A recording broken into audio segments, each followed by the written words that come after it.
Hello, today is June 9, 2021. My name is Eliza de Vries. I am an evolutionary astrologer, mystic, and healer.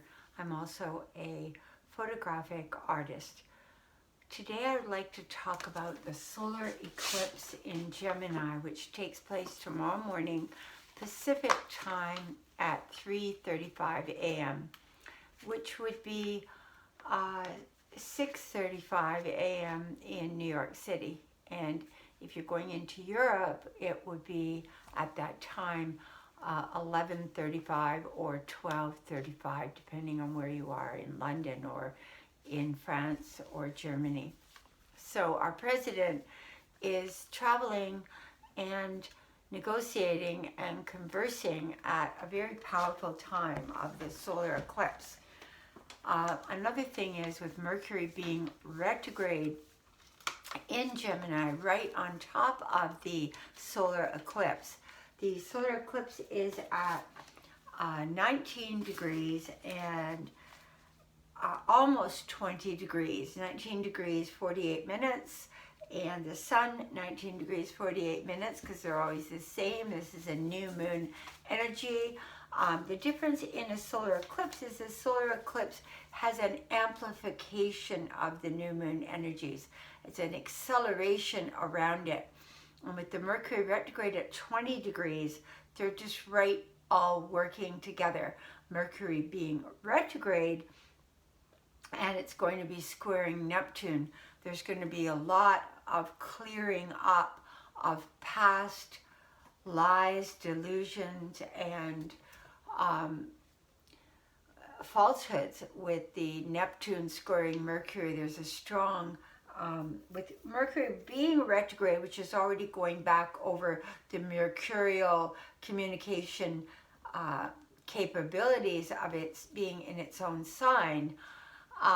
The other situation that is good about it is that he's getting a chance in Europe to clear up past misconceptions and to set the record straight. So he couldn't be there at a better time.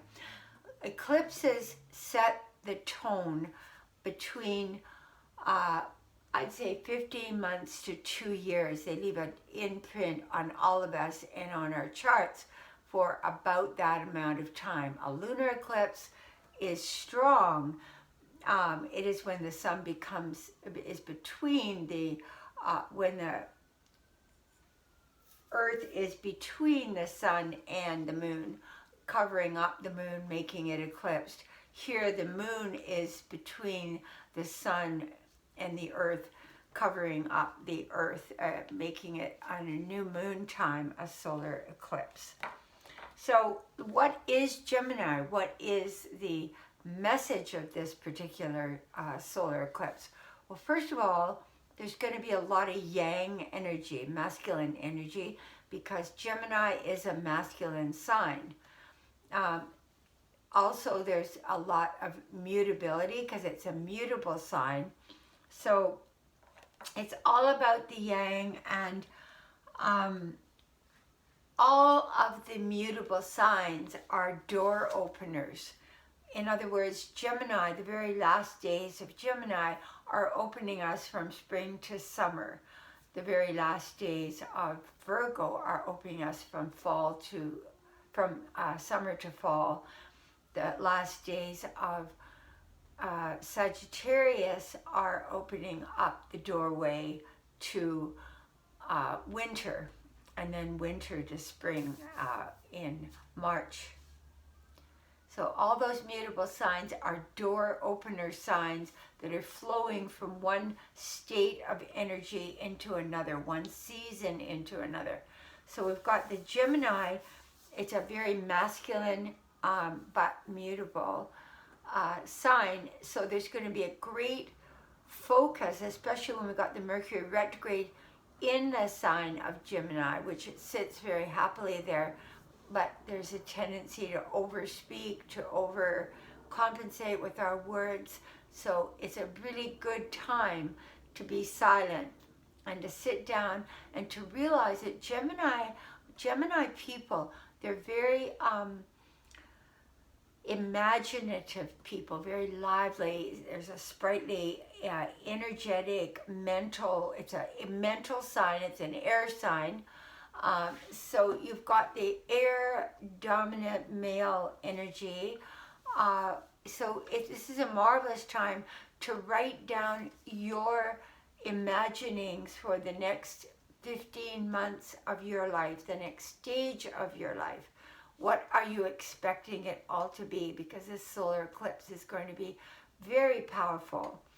And it's going, especially with the Mercury sitting on top of it, squaring Neptune. So it's going to be a lot about where we're placing our focus. So it could be taken to a very positive direction. You could be writing down all of your hopes and dreams and imaginings for what you wish to create coming out of the pandemic and into a new life, because it's the first solar eclipse we've had since the pandemic has kind of gotten in hand. And the second thing is that you could be writing down a lot about the key themes of your life and where you wish to place your energy. To be very conscious of your energy tomorrow and what you're doing with it. I wrote notes here, so that's what I'm looking down at. So there's kind of a feeling when we're in an air sign of not feeling quite grounded. How do we ground ourselves in reality? So how do we take what we're envisioning and bring it down into reality? And I always say to people, at the time of an eclipse, set forth intentions where you are really sincere, and you are going to honestly read over those intentions and stick with those intentions and put a lot of courage behind your intentions.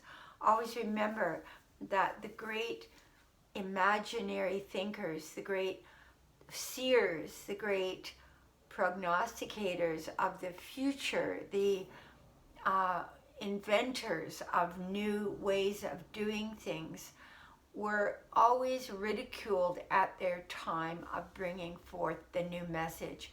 And Gemini is definitely related to Mercury and the messenger. So don't worry if you make your dreams and your visions large and filled with possibilities. Think in terms of infinite possibilities for the next stage of your life. I read something today from Padre Pio, and he said, "Be always faithful to God in keeping the promises made to God, and do not bother about the ridicule of the foolish." So right now, it's about us putting our words out there with great meaning and not thinking how they're going, not to be cruel, not to be unkind, but to be brave, to be courageous with our words and our thoughts. And know that the saints were always sneered at by the world and worldlings. They were trampled underfoot and triumphed over the world and its maxims in the end. And that's true. If you read about the great mystics, or you read about somebody like Confucius, who was a great imaginer, a great thinker, a great practical thinker, a very man of great foresight. At the time of his life, he was ridiculed. He went to the different emperors and they all said, "You have to bow down to me, you have to yield up your teachings to coincide with my rules, my values." And he said, "I will not compromise my values for anyone." So he wandered through China, and at the end ended up in a tiny little village as a teacher with a small number of students. And when he died, I think there were only 2 students that stayed loyal to what he had brought, his methods of education, his philosophy of life. And yet now, all over China, Confucianism is highly regarded and respected. That's a perfect example. Or if you take the Christian mystics, take somebody like Saint Bernadette that brought forth her message from the Divine Mother, and the whole town ridiculed her, laughed at her. When she was put into a nunnery, the nuns thought she was trying to get attention, until they discovered later on that she was seriously suffering from tuberculosis of the bone. So here's another messenger that was bringing messages from another realm. So tomorrow, it is possible in your quietness to hear profound messages and to write them down and to get them out there, or to live them in your own life, and also to think, write out what really matters to you, what values really matter to you. Because with that Mercury square Neptune right now, excuse me for a second, this always happens. Andre? Okay, I'm just doing a video, darling. Thank you, darling. So the imaginings, the value system that you have right now, this is what we're really looking at with Mercury square Neptune.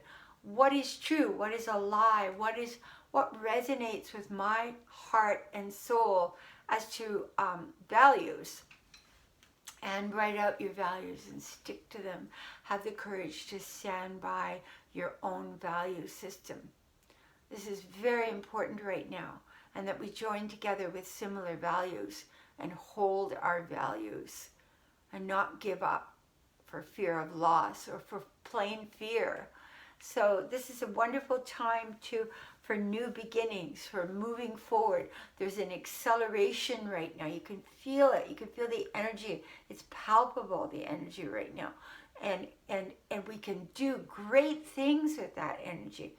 Great possibilities with that energy. So with the Mercury retrograde, slow down, back up into yourself, and reimagine a new life for yourself, for your family, for those you love. This is a wonderful time to set the tone, to set the foundation of a new life. And also, if you have an idea or a thought that you wish to get marketing right now, this is an amazing time for marketing. New subject, new directions. So I'm going to leave that because I'm only doing the solar eclipse today, and I wanted to make sure that we covered basically the Gemini. The other two planets that are under great influence right now is we have Venus has just moved into Cancer, but we have Mars 29 degrees Cancer opposing Pluto. So this is also a good time to write down what you wish to release, what you've been holding onto too tightly out of fear, and let yourself be uprooted a little bit, not knowing quite where everything's going, but daring to dream your own dreams and to release, because Mars in Cancer is inclined to hold on too much to the past, too much to the hurts, to the slings and arrows that somebody else did to us, and we're holding on, and Pluto is uprooting them. Pluto's going in there and saying, get rid of them, it's time to let them go. And because Mars is at 29 degrees Cancer, this is like the ultimate last degree of Mars before it goes into Leo. So what better time than in the final degree of Cancer to have the experience of, setting out what you would like to release, who you would like to forgive, where you would like to create a new relationship with somebody. And this could be somebody that has left their form, that is already in spirit. Talk to them, get their picture out. I forgive you, I release you, I send you love, I send you healing. You cannot imagine how much the beings in the other realms appreciate our prayers, our love, our support, our forgiveness.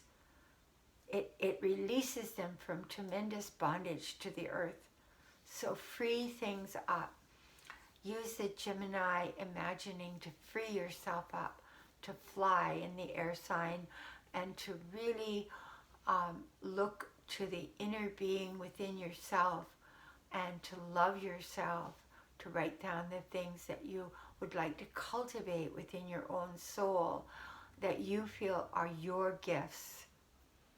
Because it's Gemini, it's a great day for writing. Don't judge the writing, just write from your heart. And you will be, and then every day, put it under your pillow, sleep on it, hold it between your hands, and read it out every day for 10 days. Read out those wishes. You'd be amazed if you took each new moon with its wishes and you allowed yourself to go back and look at the old ones that you've written 5-6 months ago. How many things have passed? Because the new moon, especially a solar eclipse, is like putting a seed into the earth and then nurturing and watering and putting your energy into that bit of writing, and you will be amazed how much of it will come to pass. So do it thoughtfully and with deep soul resolution and with courage. I'm going to end there. Don't forget to like, if you would like a reading, if you'd like to know how this solar eclipse is going to affect you in your specific chart, what house it's passing through, what is the greatest message of it in your particular chart, how it's affecting your planets, just write me at angelicmercy44@gmail.com and we could set up a reading.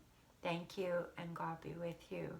And may we all have divine mercy for each other and feel, even with those who are casting out words and thoughts and deeds that are so alien to our own soul, may we pray for, most of all, for those people beyond all others, that they will find inner peace and learn to love and forgive and share. Thank you, and God be with you.